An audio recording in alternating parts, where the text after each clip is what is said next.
Thanks for joining us on lunch. This is Bloomberg Quint. I'm Harsha Subramaniam. The headlines at this hour.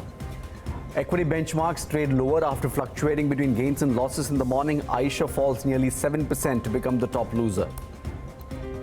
Finance Ministry and RBA officials will meet today to set the borrowing calendar for the second half of the current financial year. Power Finance Corporation and Bank of Baroda have called off the rupee-denominated debt sale as fear of additional government borrowing has increased costs. And the Supreme Court allows Amtek Auto's committee of creditors to seek fresh bids under the insolvency proceedings. The company was headed for liquidation. We'll get to all of those stories in a moment. Quick check on how the markets are faring today. Yathan is here with a closer look at some of those stock movers. Good afternoon, Harsha. And after 2 days of marathon, finally it's time to rest. And the markets are absolutely flat.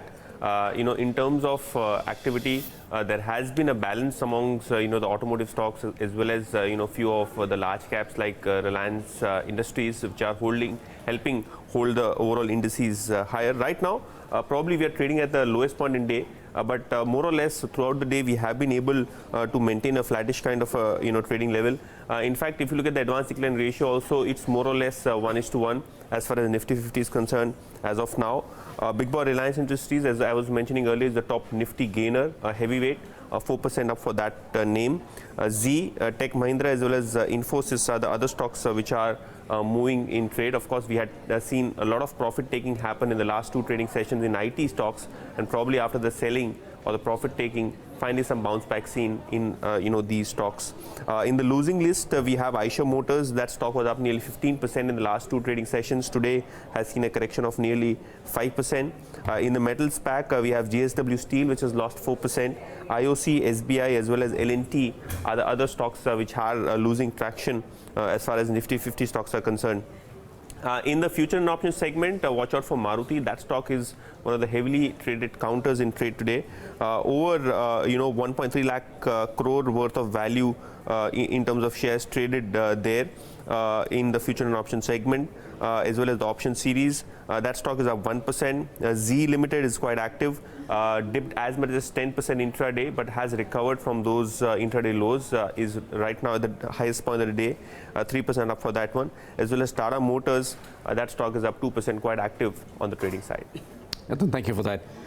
CARE downgraded Reliance Capital's ratings to D on Friday. It was the only company in the Anil Ambani promoted Reliance Group to have not made it to default category so far. The company claimed that it defaulted on a repayment to debenture holders due to a technical glitch. But intra-corporate lending could be one of the main reasons for every single company in the group to make it to default category. Vishwanath Iyer is standing by with some details of what really is going on.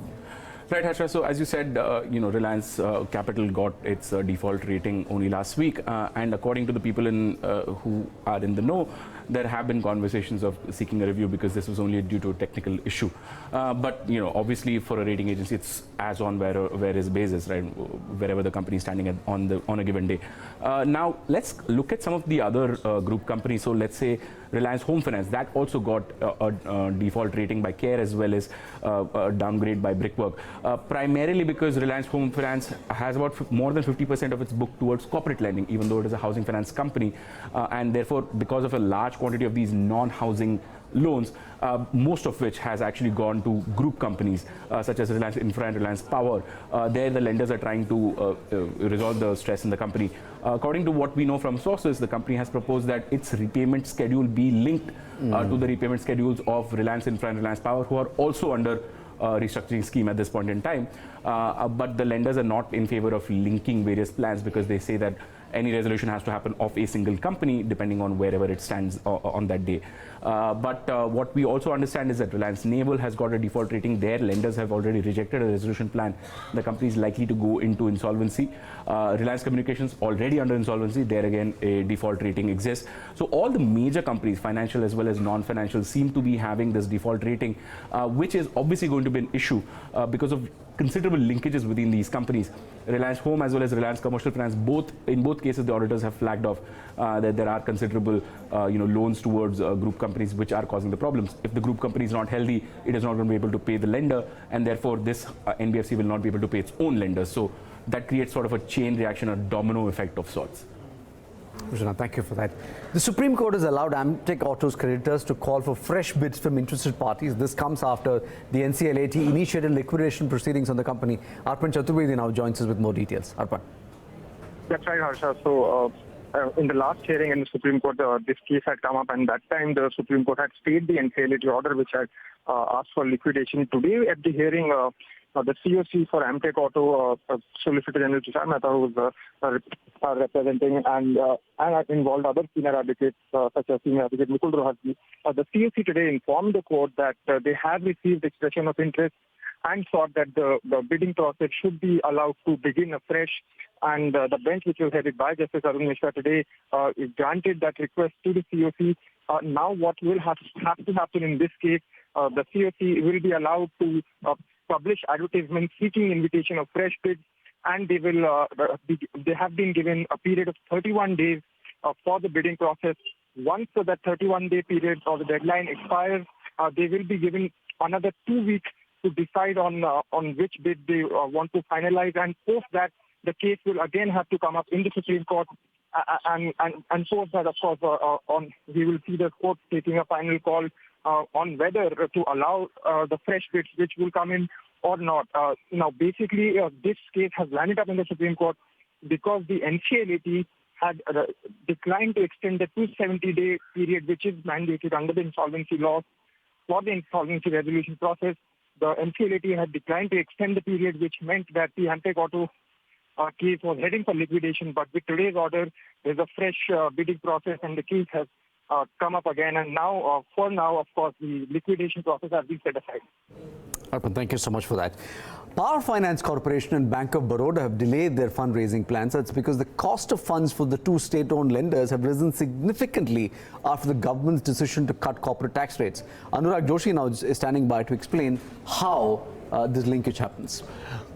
So PFC and Bank of Baroda have pulled their bond issues because there's a lot of volatility in the corporate bond market on expectation, and right now it is speculation that that the government borrowing program may increase. The second half government borrowing program than what was estimated. Than what was estimated due to the corporate tax cuts. Now this volatility is also pushing a number of other issuers on the sidelines.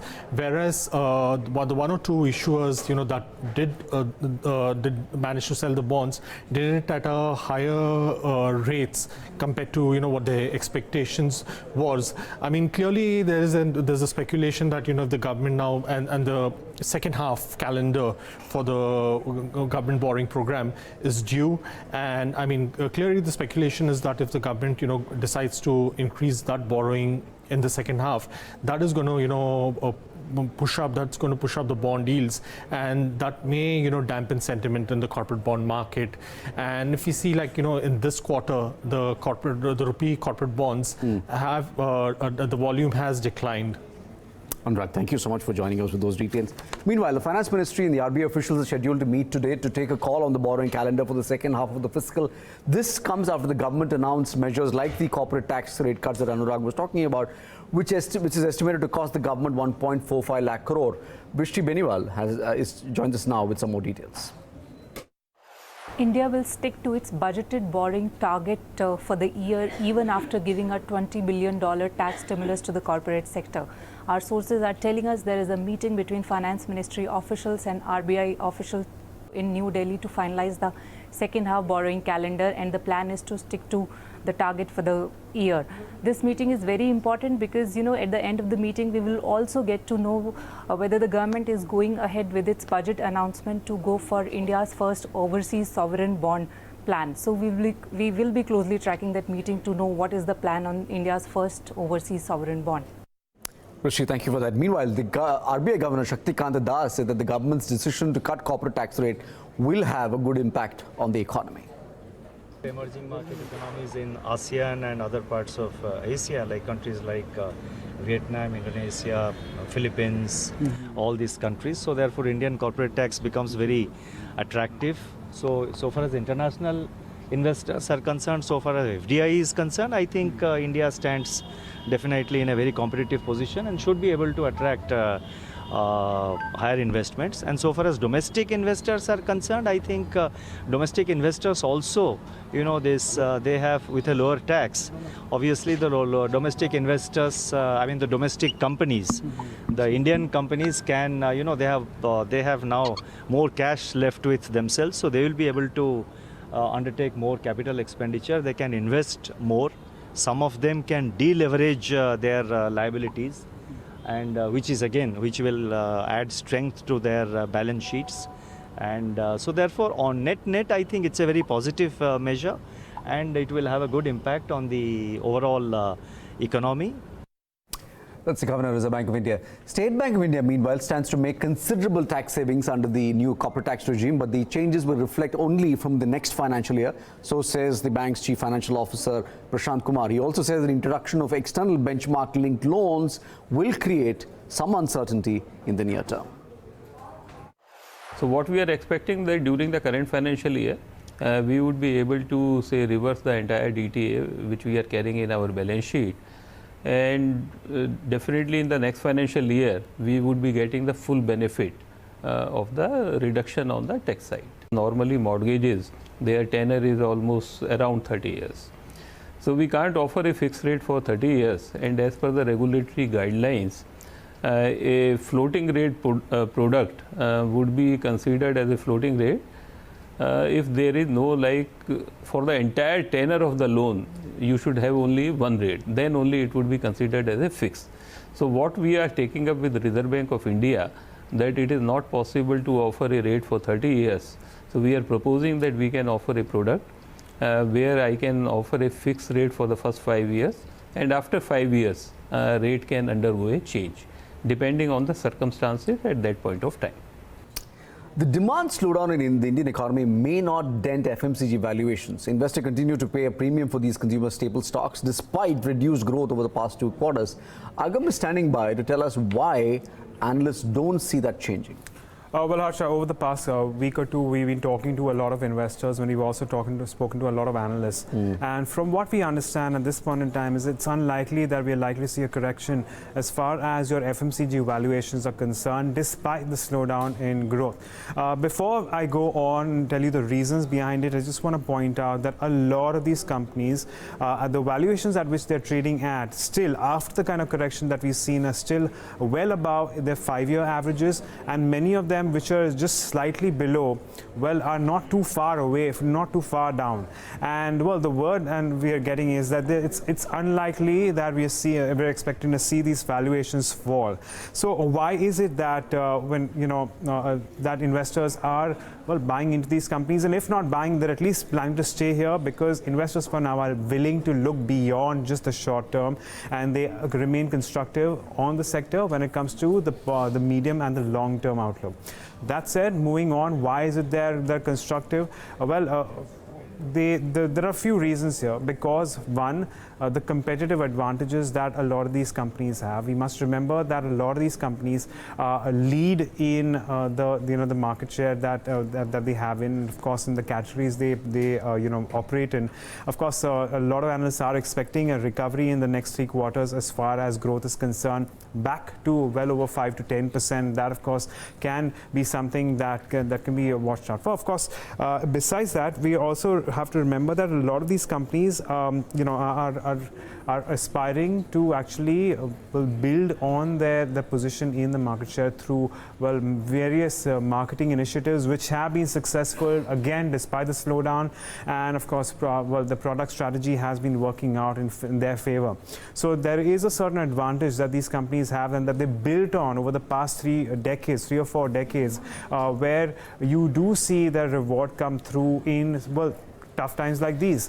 So that said, let's also talk about Credit Suisse, because Credit Suisse is one of those firms that did suggest that FY20 is likely to see the lowest growth in 15 years. However, even after this, they do say that companies like Nestle, Dabur and Colgate are likely to do well, based on market share as well as product innovation. So these are just some of the areas, and that's the reason why we're expecting FMCG companies to remain where they are in terms of valuations. Thank you for that. That's FMCG for you. Dealers in South India, meanwhile, are charging a higher rate for a bag of cement. But that's clearly an aberration. Nikki Michandani is standing by to tell us what the Bloomberg Cement Dealers Survey has thrown up. What's the story, Nikki? Harsha, clearly the trend is only looking good for South region. If you look at the other region, that's a dismal picture. We're looking at fourth consecutive session of cuts for most of the region around. But let's just start off with South region, where we've seen some amount of price hike finally coming through after 5 consecutive months of decline. It's a 20 rupee per bag hike, but then dealers, before we celebrate this, suggest that we are actually looking at rollback given the kind of sluggish demand that the sector is overall, the region overall is witnessing amidst the kind of supply situation right now there. If you look at the next region that we have in our list, that is North, which has taken a sharp amount of price cuts there, rupees 10 per bag. That's the 4th consecutive month of decline that we're looking in for northern region. However, the dealers suggest that the prices are expected to recover post October. So some amount, we would like to watch out how this region technically pans out after that, because this is essentially a region until now which has been performing well. At least that was the trend that we saw in Q1. Going forward, we have East India there itself. It's a 10 rupee bag per cut. It's the 4th consecutive month of cut for this region. Essentially, we see some amount of labor shortage ahead of festivity because of its construction activity to an extent have been impacted, and thereby the prices have been impacted. West India, where well, the price cuts there have been a little low as compared to the other region, 5 rupee per bag per cut. But then remember, this was also the region which was looking in for a price hike right at the start of the month. But then again, we're looking at a price cut. Central India, that's where the resilience lies. If you look at this, if you pull up the Central India chart out there, it's a 3 rupee per bag. That's the least amount of cut that we have in terms of all the region. Overall, pan-India basis, it's the 4th consecutive month of cut to an extent of 2 rupees. Definitely, we are moving towards now a season where we would see some amount of traction coming in, construction activity picking up, and thereby we might just see some recovery coming in into the prices going forward. South being the only bright spot right now. Nikki, thank you so much for that. That's the story of cement. Mukesh Ambani's foray into the broadband market carried none of the aggression from his mobile launch in 2016-17. Unlike Jio Mobile, Jio Fiber is not available free of charge. It's not even priced much lower than competition. And Samit Sarkar is here to explain why that might be. Well, as you just mentioned, that the launch of the home broadband segment has been much more peaceful and more timid as compared to the mobile space. Now, the company offered plans with more speed, but the data and the content allowance were less compared to what its competitors are offering. Now, this was in contrast to the plans offered by Reliance Jio when it launched the commercial operations of its mobile business. Now, it started with free unlimited 4G data and voice services. Even when it began charging for its mobile operations, the charges were nearly half of what the incumbents were charging at that point of time. Now, this strategy did help the operator get nearly 33 crore users, and it became India's largest telecom operator by revenue market share. Now, if you see this strategy that Reliance Jio had adopted back then had hardly expanded the market, that is the telecom market as a whole. Now, the sector's core revenue fell by nearly 1/5, and the number of subscribers increased by only 2.4%. Now, when it comes to the home broadband business, the Jio Fiber price points are nearly 13 to 23% lower compared to Bharti Airtel, but given the lower data allowance, Jio Fiber's effective pricing is nearly 8 to 27% costlier to that of Bharti Airtel. So why did it choose to do so? Firstly, it could be because of the debt that Reliance Industries has. Now, if you remember, Reliance Industries' debt has increased by more than 75% in the last 4 years to close to 2.87 lakh crore rupees. Now, this was mainly on account of the capital expenditure done by the company towards Reliance Jio. Now, the company, however, managed to contain its leverage ratio, but that was because of increasing contribution coming in from the consumer and the petrochemical business of the company. Also, the company plans to be net debt-free over the next 18 months by selling stake and by raising funds by selling stake. Now, if the company would have chosen to do with dip discounting model in the Jio Fiber home broadband business, then that would have led to operating losses and forcing the company to add on more debt on its book. Now, secondly, if you see the broadband market in India has remained stagnant for the last 2 years, and this could be attributable to the expensive pricing and lack of focus and execution among the incumbents. But if you see, and this market is also dominated by only 2 state-owned players, that is BSNL and MTNL, and there are 5 other operators that own the remaining 50% of the market. Now, this is very different compared to the telecom market when Jio had entered. Now, there were 9 private players at that point of time and 2 state players when Jio had entered. Moreover, the service level that is offered by the state-owned companies, that is BSNL and MTNL is very poor and they own nearly 50% of the market. So actually, Jio does not need to be more aggressive when it comes to pricing to get an entry and to get a reasonable market share when it comes to the home broadband business. Thirdly, if you see, though pricing has never been this expensive, cheaper plans is not a solution, as the capital intensity in the home broadband business is relatively higher compared to the telecom, that is the wireless business. Now, if you see with in the wireless business, with one tower and a spectrum cost, the telecom company can service around 1,000 to 1,500 users depending on the spectrum band. But in the broadband, the investment has to be done for each and every home separately. Along with that, there are also other overhead expenses like the router devices, installation cost and service charges that the company has to figure out to and do the pricing when it comes to the home broadband business. And this could be the third reason why the company might have chosen to not go aggressive when it comes to the home broadband business. Sumit, thank you so much for that. As world leaders and diplomats gather at the United Nations General Assembly in New York, US President Donald Trump is caught in a decades-long dispute between India and Pakistan. While Pakistan's Imran Khan wants the United States to intervene in Kashmir, Prime Minister Modi is calling on nations to unite against terror. Bloomberg's Ian Marlowe is standing by to tell us how these two narratives are playing out at the United Nations. Ian. Yeah, obviously both countries here are taking a completely different narrative on Kashmir to the United Nations this week. India obviously abolished autonomy for the state back in August, and there's been a communications clampdown there. Some protests as well. Imran Khan has obviously, like he has done in the past, used Kashmir, tried to internationalize the issue and bring it before world leaders. Trump has obviously been involved in some of this issue before. He offered to mediate between Pakistan and India, which obviously India did not take too kindly to because it views it as a bilateral dispute, whereas Imran Khan is always trying to bring the issue to the United Nations, bring it before the international community. So this week there's been dueling narratives, not just at the United Nations, but in the US as a whole, because Modi was at that Howdy Modi event in Texas in front of 50,000 people, where he sort of unfurled the Indian government's narrative about what was happening in Kashmir, said it was a democratic process, that everything there was about development and the rest of it. Imran Khan met President Trump on Monday and said it was a humanitarian crisis, that things were only going to get worse there, and that he was going to urge President Trump to get involved. Obviously, President Trump was receptive to that, being more involved in sort of international affairs and negotiating and the rest of it. But it's not clear that India will ever take any of this seriously. In the past, Foreign Minister Jaishankar has come out and kind of sternly told Secretary of State Pompeo that India was not interested in any sort of U.S. help on the Kashmir issue. So again, we sort of seem stuck in something like 70 years worth of dueling narratives here, and it's probably unlikely to get solved this week, but we'll see how things unfurl. Ian Marlowe, many thanks indeed for joining us with that context. But even with plenty of geopolitical intrigue at play, the fight against climate change took center stage.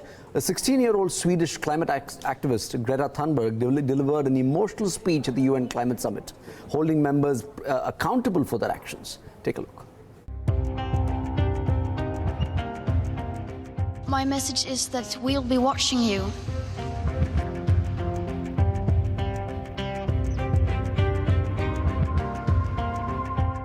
This is all wrong.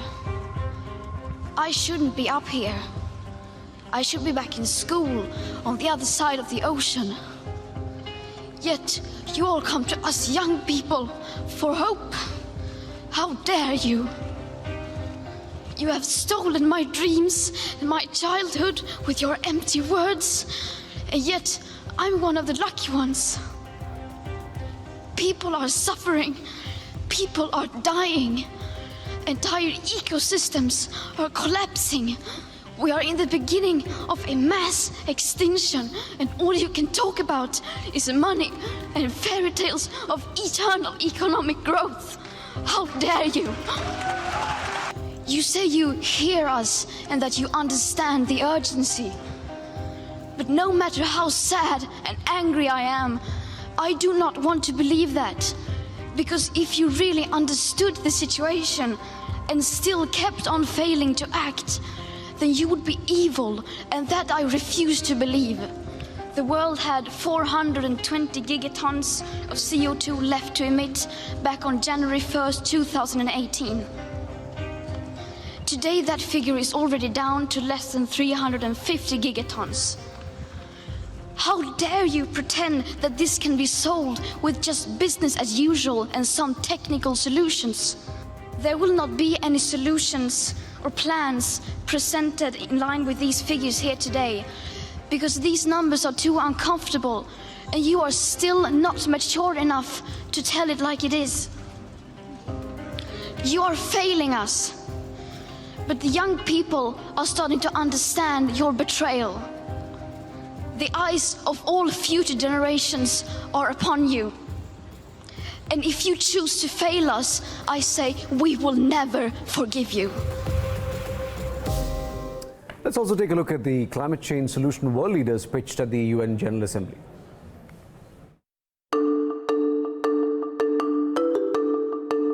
Deshalb haben wir uns vorgenommen, bis 2030 55% unserer CO2-Emissionen gegenüber 1990 einzusparen und im Jahre 2050 klimaneutral zu sein.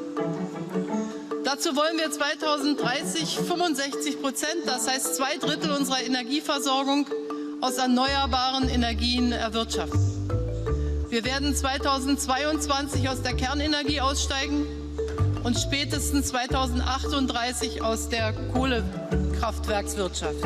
We've established a $100 million green investment fund to help shift private investment towards the zero carbon economy of the future. And we've created a $300 million fund aimed at supporting climate mitigation and adaptation in the Pacific. And we've done all of that in just 2 years. Nous devons collectivement, chefs d'État et de gouvernement, changer la rapidité de nos réponses, rester dans l'accord de Paris et être pleinement en conformité avec ses objectifs.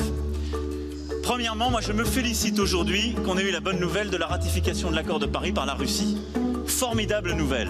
We have already submitted a second and more ambitious nationally determined contribution, as well as a decarbonization strategy to reach net zero emissions by 2050.